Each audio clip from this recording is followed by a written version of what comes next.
Hello friends, welcome to GS now.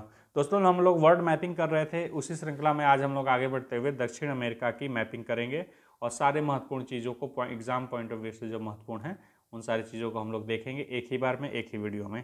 तो बस चलिए शुरू करते हैं। जो भी हमारे फ्रेंड्स नए आए हुए हैं वो हमारे चैनल को ज़रूर सब्सक्राइब कर लें और टेलीग्राम ग्रुप से ज़रूर जुड़ें, जिससे कि आपको जो भी इंपॉर्टेंट चीज़ें दी जाती हैं या फिर पीडीएफ्स होती हैं वो सारी टेलीग्राम ग्रुप पे शेयर कर दी जाती हैं, तो आपको उससे भी लाभ ज़रूर होगा।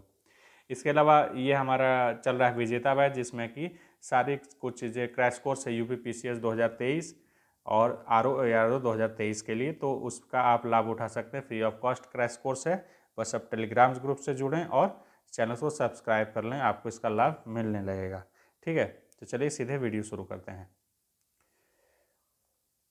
हम लोग पहले एक बार साउथ अमेरिका के पॉलिटिकल मैप को देख लेते हैं, पूरा व्यू देख लेते हैं क्या क्या कैसे कैसे चीज़ें हैं। कुछ बहुत बेसिक टाइप के फैक्ट्स हैं जो आपको एग्ज़ाम में काफ़ी मदद करने वाले हैं, तो चलिए देख लेते हैं। सबसे पहले देखिए कि आप देखेंगे तो ब्राज़ील जो है वो सबसे बड़ा इसमें देश दिखता है। जो राजधानी क्षेत्रफल जो है ब्राज़ील की वो सबसे ज़्यादा है, तो ब्राज़ील सबसे बड़ा देश हो गया। इसके अलावा ये लगभग सभी देशों के साथ सीमाएं साझा करता है जो कि साउथ अमेरिका में पाए जाते हैं। कुछ एक्सेप्शन हैं, जैसे कि इक्वाडोर हो गया। इसके अलावा चिली। ठीक है, तो जो महत्वपूर्ण बड़े देश हैं उसमें से इक्वाडोर और चिली के साथ ये अपना सीमा साझा नहीं करता है, दूर है। देख रहे हैं, इसका सीमा यहाँ है और चिली की सीमा यहाँ बोलीविया के साथ है, तो ये ब्राज़ील के साथ शेयर नहीं करता है। इसके अलावा देखेंगे सबसे लगभग सीमा ब्राज़ील का है। तो एग्ज़ाम में कभी ये प्रश्न पूछा जाता है कि किसके साथ सीमा साझा नहीं करता है, तो आप सिर्फ चिली और इक्वाडोर को ध्यान रखेंगे तो सारे कोष्ट पे टिक मार सकते हैं। ध्यान दीजिए, एक बार मैं आपको दिखा भी देता हूँ। देखिए, उरुग्वे के साथ सीमा है, प्रागवे के साथ सीमा है, अर्जेंटीना के साथ देखिए यहाँ सीमा शेयर कर रहा है, बोलीविया के साथ आप स्पष्ट देख सकते हैं, पेरू के साथ है ही, Colombia, Venezuela, Guiana, Suriname, French Guiana, इस सारे देशों के साथ उसकी सीमा साझा होती है। तो बहुत ही आसान हो जाता है अगर हम लोग ध्यान रखें कि सिर्फ इक्वाडोर और चिली ऐसे देश हैं जिसके साथ ब्राज़ील की सीमा साझा नहीं होती है। ठीक है, अब चला एक और फैक्ट को हम लोग देख लेते हैं। एक और फैक्ट को देख लेते हैं जो है बोलीविया और दूसरा है प्रागवे। ये दोनों ऐसे देश हैं जो कि लैंडलॉक कंट्री हैं, स्थलरुद्ध। ये स्थलरुद्ध देश हैं दोनों के दोनों, जो कि समुद्री सीमा के साथ नहीं जुड़े हुए हैं, लैंडलॉक हैं, मतलब चारों ओर से ज़मीनी सीमा। लैंडलॉक देश ऐसे होते हैं जो पूरी तरह से ज़मीनी सीमा से जुड़े होते हैं, समुद्र से कहीं नहीं जुड़े होते हैं। तो लैंडलॉक कंट्री में कौन है? बोलीविया और प्रागवे। ये दोनों साउथ अमेरिका के ऐसे देश हैं जिसके साथ जो कि लैंडलॉक है। ठीक है, दूसरा चीज़ हम लोग महत्वपूर्ण देखते हैं,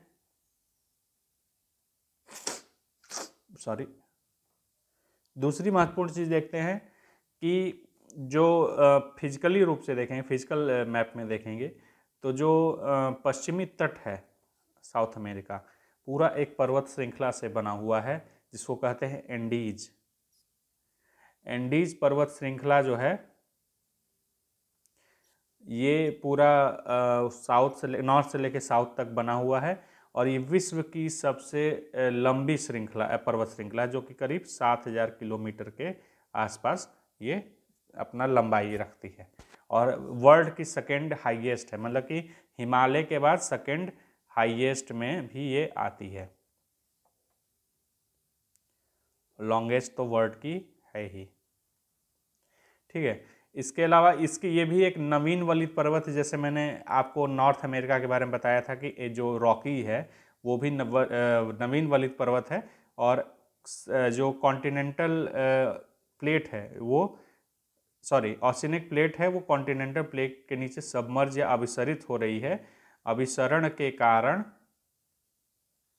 ये बन रहा है, यहाँ पे पर्वत श्रृंखला का निर्माण हुआ है। तो वही सेम चीज है, ये भी एक नवीन वलित पर्वत है। इसके अलावा ये जो पश्चिमी तटीय सीमा है, तटीय क्षेत्र है, ये विश्व का सबसे लंबा तटीय क्षेत्र है। ठीक है, विश्व का सबसे लंबा ये तटीय क्षेत्र है। यहाँ पे समुद्री तट यहाँ पे सबसे लंबे पाए जाते हैं विश्व के। ठीक है, इसके अलावा जरा मोटा मोटी इसका स्ट्रक्चर देखेंगे आप साउथ अमेरिका का, तो 3 पार्ट में मुख्यतः ये है। एक तो आपने एंडीज वाला पर्वत श्रृंखला देख लिया जो पश्चिमी तट पे है। इसके अलावा ये प्लेटू टाइप का हाईलैंड एरिया है जो ब्राज़ीलियन हाईलैंड के तौर पे बहुत ज़्यादा जाना जाता है, ब्राज़ीलियन हाईलैंड। ये प्लेटू टाइप का एरिया है जो उच्चावच का वो करता है। इसके बीच में मैदानी क्षेत्र है, मैदानी नदियों के कारण बना हुआ है ये जो आप एरिया देख रहे हैं। तो इसमें कुछ घास मैदान, कुछ वनस्पतियाँ पाई जाती हैं जो विशेष नाम से जानी जाती हैं। तो उनको एक बार हम लोग ज़रा जूम करके देख लेते हैं। तो सबसे पहले देखिए लानोस, यहाँ पे देख रहे हैं, मैं इसको हाइलाइटर से करता हूँ, ज़्यादा बेहतर रहेगा। ये लानोस, ठीक है, मैं इसकी विशेषता भी आगे जब बताऊंगा तो बताऊंगा, आप लोग इसको देख लीजिए। लानोस है, ये है सेल्वास, विषुवतीय वन है, इसको ध्यान रखिएगा। इसके अलावा ग्रान चाको,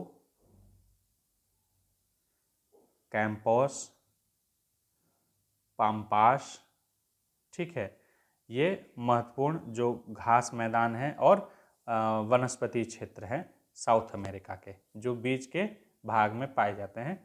ये जो है ये पूरा क्या कहते हैं, अमेज़न क्षेत्र का, अमेज़न रिवर के घाटी में पूरा जंगली एरिया है, वहाँ पे सेल्वास का ये विषुवतीय वन है।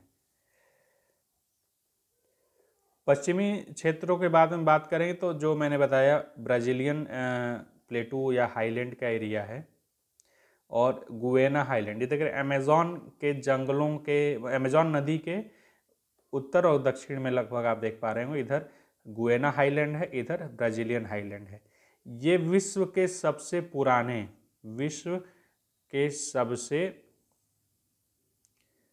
पुराने भूभाग हैं ये, ठीक है।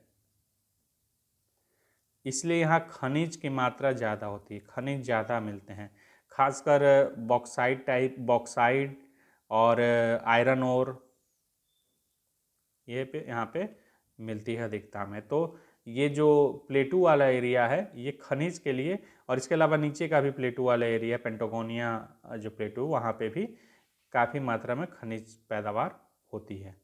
तो चलिए अब चलते हैं हम लोग दूसरे वो जो मेरे नोट्स हैं प्लेटू वाले, अरे मैप के, उसमें मैं सारी चीज़ों को एक बार फिर से और डिटेल में दिखाता हूँ। तो हम लोग सबसे पहले पश्चिमी भाग से ही शुरू करेंगे और एंडीज पर्वत से के आसपास जो भी चीज़ें मिलती हैं उसको हम लोग एक बार पश्चिमी तट को पूरी तरह देख लेंगे, ये पूरा एरिया। उसके बाद हम लोग देखते हैं आगे अन्य चीज़ों को, ठीक है। तो सबसे पहले मैंने बताया कि सबसे लंबा तंत्र है ये। इसके अलावा ये 7 देशों से होके गुजरता है। मैं आप लोगों को एक बार मैप पे भी दिखा देता हूँ कि 7 देश कौन कौन से हैं, ठीक है। तो वेनेजुएला, इसके अलावा कोलंबिया, इसको वेनेजुएला, कोलंबिया, इसके बाद आएंगे इक्वाडोर, इक्वाडोर से आएंगे तो बोलीविया, चिली और पेरू और अर्जेंटीना। ये 7 देश हैं जिससे कि एंडीज पर्वत श्रृंखला होके गुजरती है। एंडीज श्रृंखला का विस्तार इन 7 देशों के अंदर आता है। एंडीज पर्वत श्रृंखला के बारे में और क्या मैं चीज़ें बता सकता हूँ महत्वपूर्ण, तो अकांगुआ,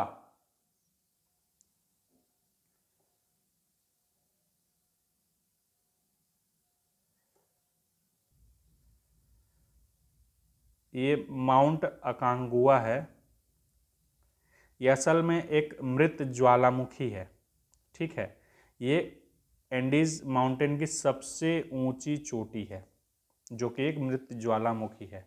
ठीक है, अकांगुआ जो एंडीज पर्वत की सबसे ऊंची चोटी है। इसमें देखिए बहुत सारे आपको ज्वालामुखी मिलेंगे। ये रिंग ऑफ फायर का पार्ट है। रिंग ऑफ फायर आप लोग जानते होंगे, मैं एक बार दिखा भी देता हूँ मैप पे। ये मैप जो आप लोग देख रहे हैं ये विभिन्न प्लेटों का दिया हुआ है कि कौन कौन से प्लेट किस दिशा में मूवमेंट करते हैं। तो देखिए नज़्का प्लेट और साउथ अमेरिकन प्लेट का ये एंडीज पर्वत श्रृंखला यहाँ पे बनाता है। ठीक है, नज़्का प्लेट जो है कॉन्टिनेंटल प्लेट है और नज़्का प्लेट जो है वो सबमर्ज हो रहा है या अभिसरित हो रहा है, नीचे जा रहा है। कॉन्टिनेंटल प्लेट कौन है? साउथ अमेरिकन प्लेट के नीचे जा रहा है। ठीक है, ये देख रहे हैं, ये इसी कारण यहाँ पे एंडीज पर्वत श्रृंखला का निर्माण हुआ है। और ये पूरा एरिया जो ऐसे ये बना हुआ है जो पैसिफिक सागर का पार्ट है, इसको कहा जाता है रिंग ऑफ फायर। इसको रिंग ऑफ फायर क्यों कहा जाता है? क्योंकि यहाँ बहुत सारे ज्वालामुखी आपको मिलेंगे। ये अभिसरण क्षेत्र है, यहाँ पे कोई न कोई प्लेट यहाँ पे अभिसरित हो रही है, जिसके कारण यहाँ लावा ज्वालामुखी का ज़्यादा मिलना, ये सारी चीज़ें होती हैं। तो जिसके कारण ये पूरा ज्वालामुखी क्षेत्र है। यहाँ पे ज्वालामुखी भूकंप के सबसे ज़्यादा एक्टिव क्षेत्र हैं। इसमें देखेंगे आपका जापान का पूरा एरिया जहाँ पे हमेशा भूकंप आ रहते रहते, फिलीपींस के एरिया, ये सारे भूकंप के सबसे टॉप वाले एरिया हैं और यहाँ पे ज्वालामुखी बहुत सारे इस एरिया में पाए जाते हैं। तो और सारी डिटेल में जब ज्वालामुखी भूकंप पढ़ाऊंगा तब बताऊंगा। आप इतना इससे समझ लीजिए कि ये रिंग ऑफ फायर के एरिया में पड़ता है साउथ अमेरिका। इसके वजह से यहाँ पे बहुत सारे ज्वालामुखियाँ मिलती हैं। ठीक है, तो विश्व की सबसे ऊंचाई पर स्थित ज्वालामुखी कौन सी है? ओजोस देल सलादो। ये सबसे ऊंचाई पर स्थित ज्वालामुखी है जो कि एंडीज पर्वत श्रृंखला में ही पाई जाती है।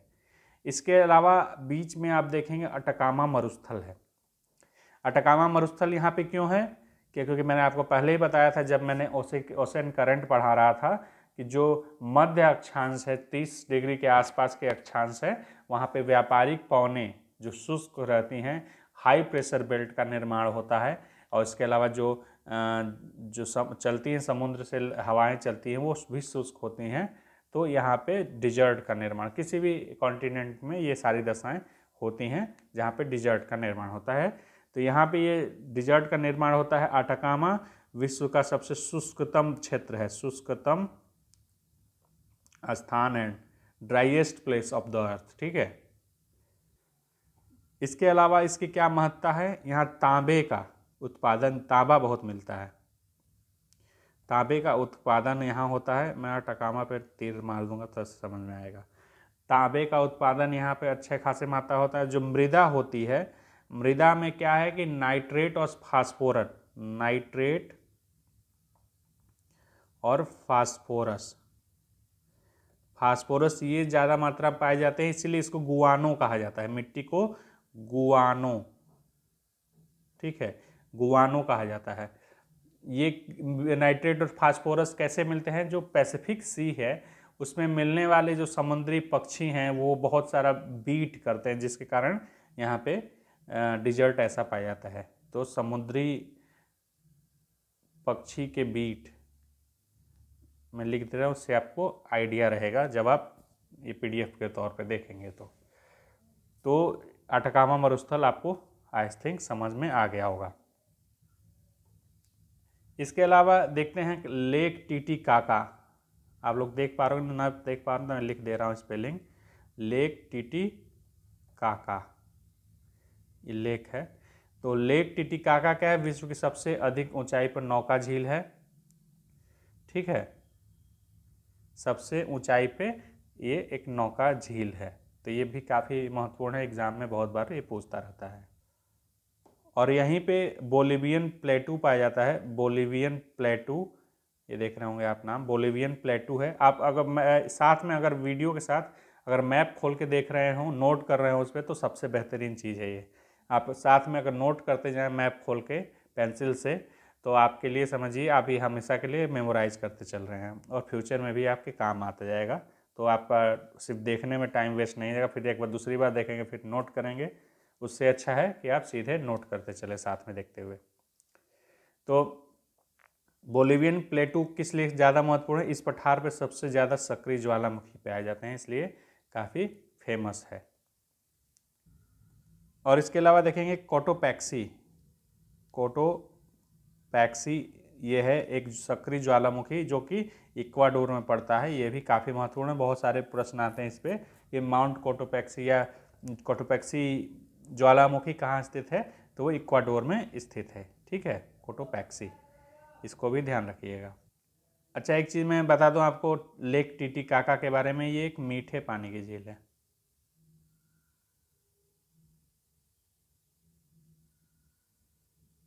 ठीक है, अब आते हैं जरा साउथ में एक मरुस्थल, उसको भी देख लेते हैं। सॉरी,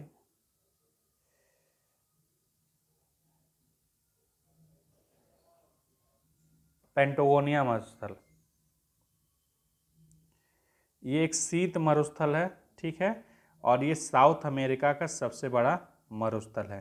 पेंटागोनिया प्लेटू पे जो है खनिज पदार्थ का भंडार है, इसलिए काफ़ी ये महत्वपूर्ण है। और ये शीत मरुस्थल क्यों बना हुआ है?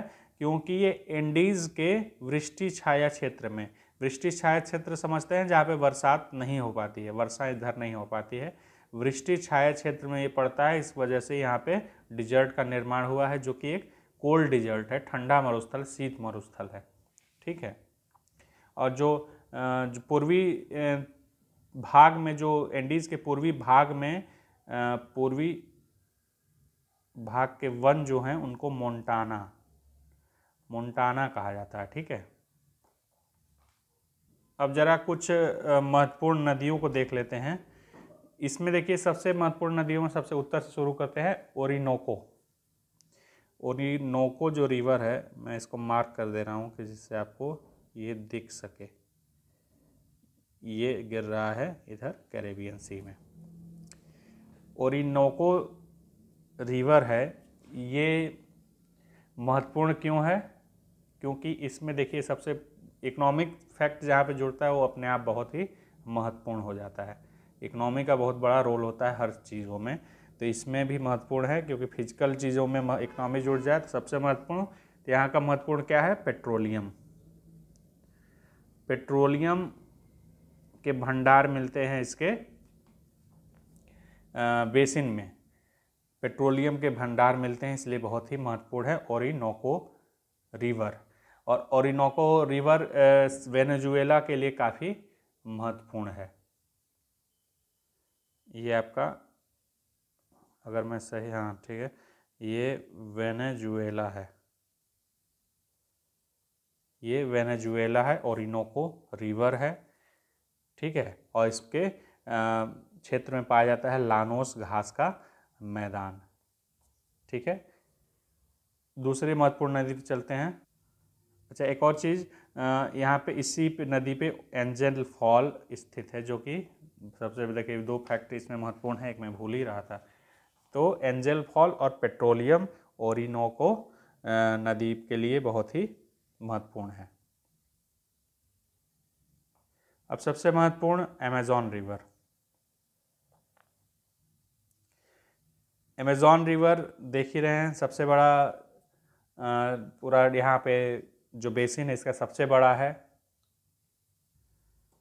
ये एंडीज पर्वत श्रृंखला से निकलता है। ठीक है, और उसमें बहुत सारी नदियों का इसमें समावेश है। इसका बेसिन बहुत बड़ा है, विश्व के सबसे ज़्यादा पानी ले जाने वाली नदियों में से, मतलब इसकी बेसिन के आकार पे देखेंगे सबसे बड़ा है, लेकिन लंबाई के आधार पे सेकंड नंबर पे ये नदी आती है। इसके महत्वपूर्ण सहायक नदियों में देखेंगे तो नेग्रो और मैडेरिया, ये दो इसकी सहायक नदियां हैं। इसी के बेसिन में सेल्वास, विषुवत रेखी वर्षा वन मिलते हैं, सेल्वास। ठीक है, ये वर्षा वन है, ध्यान रखिएगा।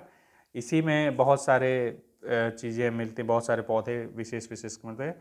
और जो ब्राज़ीलियन ये विषुवत रेखीय वन है, इसको कहा जाता है लंग ऑफ द वर्ल्ड, क्योंकि यहाँ पे जो कार्बन सिंकिंग है वर्षा वन में, कार्बन सिंकिंग बहुत ज़्यादा है, मतलब कार्बन अवशोषण बहुत ज़्यादा मात्रा में वर्षा वन करते हैं। इसको लंग्स ऑफ द वर्ल्ड कहा जाता है। ठीक है, सर्वप्रथम रबर की खोज भी इसी वर्षा वन में की गई थी। ये बहुत ही महत्वपूर्ण एक फैक्ट है। और इसके अलावा एक बहुत ही हल्की लकड़ी, कैंपोस देख रहे हैं, कैंपोस इसी बेसिन के पार्ट में आता है। ये वर्षा वन के ही, विषुवत रेखीय वर्षा वन में ही आते हैं। इसमें कैंपोस उष्णकटिबंधीय वन है ये। यहाँ पे जो है बालसा, विषुवत रेखीय वर्षा वन देख रहे हैं जो आप, सिलवास, उसी में बालसा, ध्यान रखिएगा नाम, बालसा एक है लकड़ी जो कि सर्वाधिक हल्की लकड़ी मानी जाती है। इसके वन भी यहीं पे पाई जाती है, इसकी लकड़ियां भी यहीं पाई जाती हैं, बालसा। इसके अलावा एक और महत्वपूर्ण नदी है प्लाटा। प्लाटा, ये जो रियो दे प्लाटा में गिर रहा है, देख रहे होंगे आप यहाँ पे, रियो दे प्लाटा यहाँ गिरता है। ये असल में दो तीन नदियां हैं, उसकी सहायक, उसके मिलने से प्लाटा नदी बनती है, जिसमें उरुग्वे नदी, पनारा नदी, प्रागवे नदी, ये तीनों नदियां आती हैं। ये ब्राज़ीलियन हाई से निकल के आती हैं और ये मिलती हैं आपस में, और प्लाटा रिवर के नाम से इसको जाना जाता है। प्लाटा जो रिवर है ये इसी के बेसिन में ग्रांड चाको घास का मैदान जो पाया जाता है, इसी के बेसिन में पाया जाता है। तो ये बहुत महत्वपूर्ण है। ये अंतर्राष्ट्रीय सीमाओं का भी निर्माण करते हैं, देख रहे होंगे आप, अंतर्राष्ट्रीय सीमाओं के साथ साथ चलते हुए, ये जैसे प्रागवे आ रहा है, पराना आ रहा है, उरुग्वे आ रहा है, तो उन्हीं देशों के नाम से लगभग है। और ये अंतर्राष्ट्रीय सीमाओं का निर्माण करती हैं और ये आके रियो दे प्लाटा, मतलब कि प्लाटा की खाड़ी में आके गिरती हैं। इसके अलावा एक और महत्वपूर्ण नदी है जो ब्राज़ीलियन हाई या ब्राज़ीलियन पठार से निकल के साओ फ्रांसिस्को, ठीक है, ये पूरी तरह से ब्राज़ील में ही बहती है। इसको एकता का river, unity national integration, river of national integration या एकता का रिवर इसको कहा जाता है। तो ये पूरे तरह से ब्राज़ील में ही साओ फ्रांसिस्को, इसको ध्यान रखिएगा, ये बहती है। इसके अलावा एक कोलोराडो नदी यहाँ पे भी है, नॉर्थ अमेरिका में कोलोराडो नदी आपने देखा होगा। ये कोलोराडो नदी जो है ये ब्लांका बे में गिरती है, ठीक है, बे ऑफ ब्लांका। ये नॉर्थ अमेरिका की कोलोराडो नदी से अलग है, ध्यान रखें, कंफ्यूज ना होइएगा। कोलोराडो नदी ये जो है अर्जेंटीना में पाया जाता है, मतलब बहती है नदी, ध्यान रखिएगा इसको। नॉर्थ अमेरिका की आप लोग कमेंट करके बताइएगा, मैंने बताया था जो कोलोराडो नदी वो किस लिए फेमस है, ठीक है। कोई बीहड़ निर्माण करता है और कुछ चीज़ें मैंने बताया था, ध्यान करके आप कमेंट जरूर करिएगा।